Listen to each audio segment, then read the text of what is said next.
They refuse to do work that's below them. Great example of this that's actually based on a true story. In 2009, when there was a major recession, I remember talking to a lot of kids that were millennials who refused to take certain jobs that paid anywhere from $50,000 to $70,000 a year.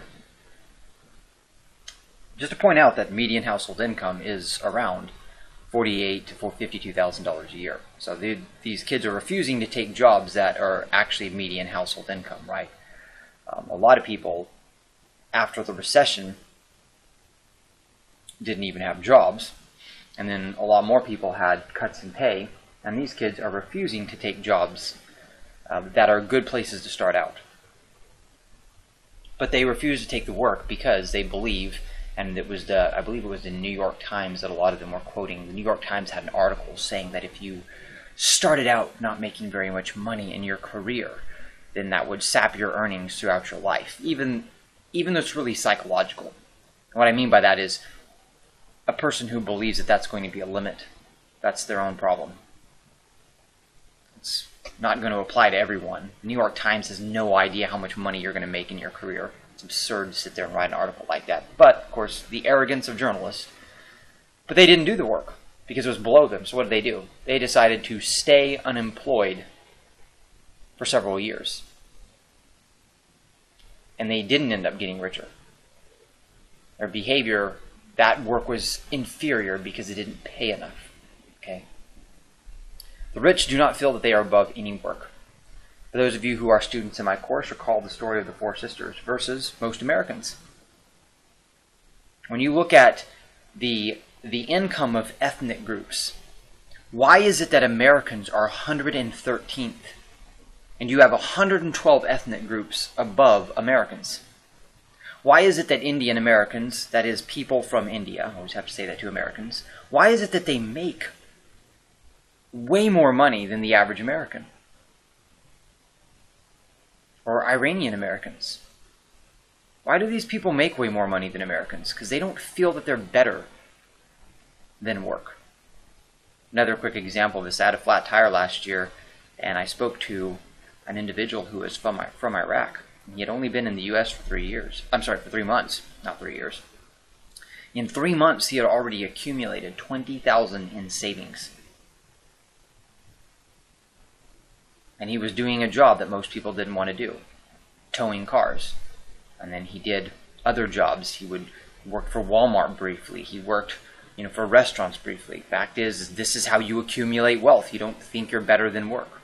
In our story of John and Jason, John mocks Jason for doing a poor man's job and remains at his job making $7 an hour. Jason mows lawns for an extra $200 a week and starts his own landscaping business, later generating $500 a week. For someone who's in high school, $500 a week is quite a bit. Also, how the rich and the poor behave differently. The poor are fascinated with fiction and fantasy. They can spend hours debating topics like Iron Man. My favorite example, all-time favorite example of this, is the people who quote Lord of the Flies. As if it's based on reality. It's not. In fact, the Republic, which is based on reality, is a complete refutation to the Lord of the Flies. The Lord of the Flies, it never happened. It's not real. It's not a real story. It's all made up. Civilization is... We've had civilizations in our history, and they go many years. Look at the Roman Empire. You had a civilization almost last, let's see, you take the Roman Republic and the Roman Empire, 1,000 years. It's unbelievably long. And so much for the idea that, people get them together and they're going to behave all corruptly. Well, some people are knuckleheads. There are some people like that. It doesn't mean that you get a bunch of people together and you're going to have a corrupt civilization. It's not going to happen like that. The rich are fascinated with reality. They could spend hours discussing the works of Elon Musk or John D. Rockefeller. Learn the lessons, right?